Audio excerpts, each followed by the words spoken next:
Thus far, we've talked about the concept of resolving domain names to IP addresses, and that's what you would call a forward lookup. But it's important to note DNS also provides functionality related to going the other direction. So resolving an IP address to a domain name, and that's what we'll call a reverse lookup. Now, this isn't functionality that DNS started with. Initially, it was just host name to IP address. So this was functionality added on later, and it's a little bit hacky. It's not quite the same process. So I want to elaborate that just a little bit and show you a quick example of it. Now, if I have an IP address and I want to resolve the host name of that IP address for whatever purpose, maybe I'm just gathering information about that system. It's definitely something a bad guy might try to do if he wants to learn with the system name to try to determine its function or map a network, but there are perfectly legitimate reasons too. So that said, if I want to do that, what I'm going to have to do is make a query using a special record type, PTR, which we'll talk about and show you here in a minute, to a specific address. And that address is in-addr.arpa. But that's not all of it. What I'm actually going to do is take the IP address I have, because remember, we have an IP address. We want to query and get the record that IP address matches, so get the host name that's mapped to that. So we're actually going to take that IP address and reverse the order of the groupings. So notice we have here 75.119.206.25. 75 is in the first grouping, so we map it to the last grouping. So it becomes in reversed 25.206.119.75.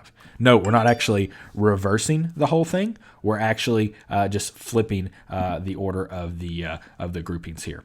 And once we do that, we now add that to that in-addr.arpa address. So let's look at this in practice here. We have a DNS client and it wants to do this reverse lookup to a DNS server. It's going to send a DNS request with a special record type, PTR in this case, and it's going to take that address we just came up with, reversing it, and putting it as subdomains to that in-addr.arpa address. And basically, this is a reserved address space that will allow the DNS server to query through the DNS hierarchy to find the authoritative server for this IP address. So you can kind of see how that would work given the constructs we've talked about here. Like I said, it's a little bit hacky compared to how the rest of the protocol works, which is why I wanted to make sure to cover it here. So when you saw that, you weren't looking at it and going, hey, this looks weird. What is this?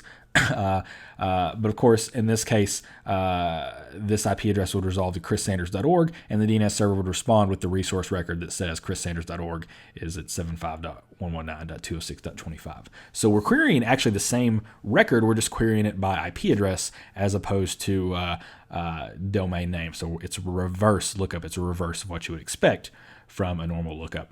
Now, again, there are a lot of reasons reverse lookups might occur, some good, some bad. I have fond memories of using a SIM solution once wherein we put a list of domains into it, and the system started doing reverse lookups. We put a list of IP addresses in that system, and the system started doing reverse lookups to find the domains associated with them so it could add context into the SIM.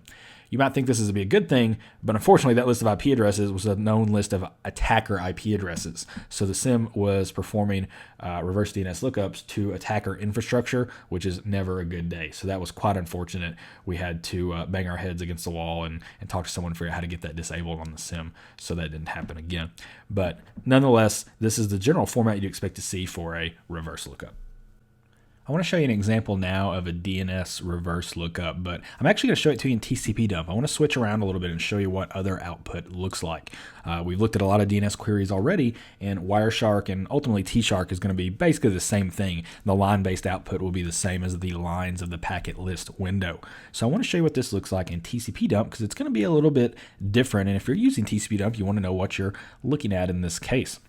Now, in this case, this file only has two packets associated with it. One is a query and one is a response. Of course, this is a reverse lookup, though. However, it's going to take a very similar format to any other normal DNS query. So in this case, we have our timestamp at the left, and we have our source IP and port and destination IP and port. In this case, we're querying from 172.16.16.170 to the DNS server on the internet 4.2.2.1 at port 53. Now, the interesting DNS information here starts right here where it says PTR question mark. And what it's telling us here is that we're actually making a question. We're asking a question. That's what the question mark means for a PTR record. Remember, we use PTR for reverse lookups. If this was a normal forward lookup, it would be an A record for domain to host, but we're going host to domain. So it is a PTR record with a question mark. Now, in this case, the thing we're asking for is what follows. So in this case, we see 25.206.109.75, same example we just talked through, .in-adr.arpa. So that's what we're asking for in this case. So we're asking this question for this thing. That's the general format DNS will take when you're looking at it in TCP dump. Remember, TCP dump doesn't dissect a lot of application layer protocols, but DNS is one of the ones it does, and that's a really good thing because it makes looking at these a lot easier. Now, in this case, it's going to get a response back, and the response back is going to be the PTR record for apache2-rank.fullsail.dreamhost.com, which is the hosting provider of the domain. I think I said in the earlier example it would be chrissanders.org, but this is actually what that would resolve to in this case. So it tells us again, it's a PTR record for this particular value. Now we also have this section over here, this 100. This is just a quick shortcut for DNS responses that tells us how many answers we have here. So I believe it's so it'll be / answer records in the first spot, authority records in the second spot, and additional records in the third spot. So of course, one just means we have one answer in this case, and we have no authority or additional records to be had. So pretty straightforward. TCP dump provides a pretty nice interface for looking at these as well, just as nice really as Wireshark or T-Shark or any of that matter when you're looking at them on the command line at least. Thus far, all the examples we've looked at of DNS have been with DNS utilizing UDP. And DNS is a good fit for UDP because most DNS communication is very small, very succinct, oftentimes in just a single request and response packet. And if a packet happens to be dropped or lost, it's very easy for a DNS server to reissue a DNS query, and that happens all the time. But there are a couple cases when TCP can be used with DNS servers. One of those is zone transfers, which we'll look at in a minute, but the other are large responses. And this is a bit of an interesting thing because how do you know if you have a large response until you've gotten it, right? You don't know when you're making a query that you're going to get a large response. So you're going to start with UDP and you have to transition over to TCP. So that's a bit of an interesting process, and we'll describe that here both in theory, and then we'll also look at some packets as well. So in this case, when is the response too large? That's a perfectly fair question, right? So there's a couple different answers to that. Now, we have this thing called eDNS or extended DNS, which allows for larger responses with normal UDP communication. But if that's not supported, generally the upper bounds of a DNS request over UDP is going to be 512 bytes. So if you have a response that's larger than 512 bytes, that's when you have to go through this process of truncation and utilize TCP to make sure that the communication is a bit more reliable. So let's talk about what that process looks like. Now in this case, we have a DNS client and a DNS server, same as we have had. And we're going to send a UDP-based DNS request for the A record for chrissanders.org to our DNS server.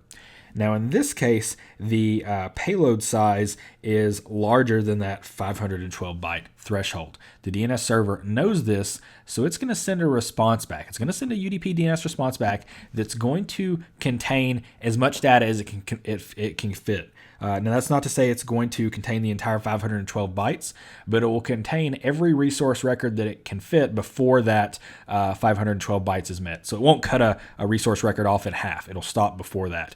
But it'll send that back, and it'll set a special bit within the packet called the truncated bit.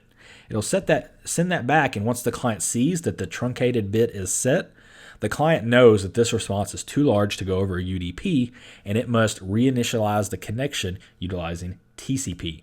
So it will then do all the things we talked about regarding session establishment with the TCP protocol. So it'll send a TCP SYN, the DNS will respond with a SYN-ACK, the client will respond with an ACK, and then communication data can actually transfer DNS over TCP, which looks basically the same. It's just writing over TCP for reliable delivery as opposed to UDP. So it's not a complex process, but there are a couple steps that you have to note there. So let's actually look at the packets now. So I've switched over to Wireshark here. I think that's the best way to view all these packets kind of all at once, because there are a few things going on here more than the other DNS traffic bits we've already looked at. Now in this case we have, right off the bat, we see we have a DNS query from 192.168.11.62 to 192.168.11.1. That's probably the DNS server for that local network. Now, if I expand this query and go down and actually look at the query section, we see we have an any query. And an any query is basically for a type star in this case. And that means a request for all records the server has and it's available and in its cache. So that's going to be quite a few things for many servers. And in this case, we're asking that for ripe.net. Now, that's definitely going to be a response that's larger than we would expect it to be. I'm going to go ahead and click into the reply here, which again is a DNS reply. That's what we would expect. But let's look here. I've gone ahead and expanded the flags section, and notice the truncated bit is set. And what's that's telling the client is that, hey, there are some resource records located here, but we've had to truncate this because the response is too big. It's too big for us to transmit per specification in this additional packet. So we see we have a couple answer resource records here. It looks like we have 2 of them. We can go down and actually look at those. Those are here. And in this case, they're actually going to be DNS key type responses. But all that said, the client wants all the data, and so to do that, it knows now that this has been truncated, it needs to establish a new TCP-based connection, and that's what we see occurring in the third packet. We see the TCP session setup that we've already talked about, SYN, SYNAC, ACK, and then we can have a new query issued, and that's what's happening here. The client is issuing a new DNS query, the same query, any ripe.net.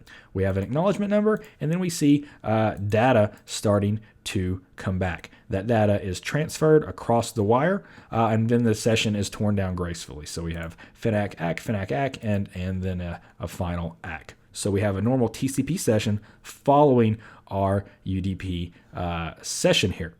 So it's important to understand that DNS can run over TCP. A lot of people think it's just a UDP only protocol, but that's not the case. It's perfectly normal to see DNS traffic like this, and keep this in mind when you're filtering. Obviously, if you filter based upon DNS alone, you'll see both of these. You'll see TCP and UDP DNS.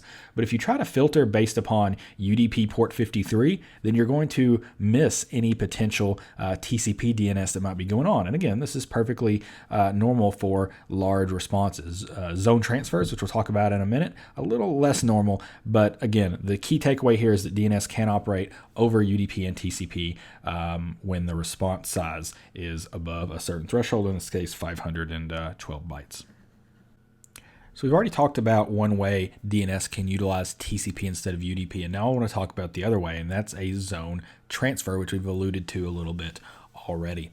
Now, when you think about DNS infrastructure and you think about zones, we know a zone is the namespace that a DNS server is responsible for, but what happens when your primary DNS server goes down? Well, it means you can't resolve names anymore. And that's the reason why most systems are configured with multiple DNS servers that they can resolve from.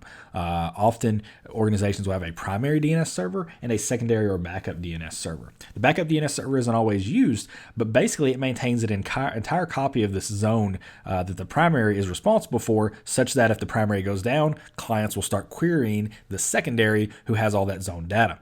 Now, the way this is made possible is because the primary server transfers all of its zone data to the secondary server so that it's ready to go should it be called upon. So a zone transfer is simply the process of transferring DNS records for an entire zone with a full zone transfer or an incremental transfer for a partial zone from one server to another. So it's a pretty straightforward concept, but it's interesting in how it functions because it's a little bit different than a normal query. So let's talk about that process. Now, in this case, we actually have 2 DNS servers talking to each other. We have a secondary server and a primary server. The secondary is on the left, the primary is on the right. In this case, the secondary server needs to grab a copy of all of the resource records in the primary server zone so that it can be ready should it have to be called in for its backup duties.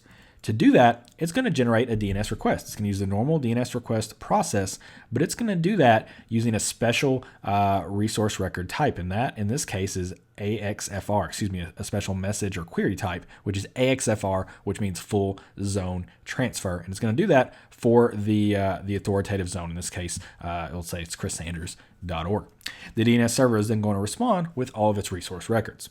Now, the important thing to keep in mind here is this is not over UDP. It's not a 2-packet exchange, although that's how it's shown here.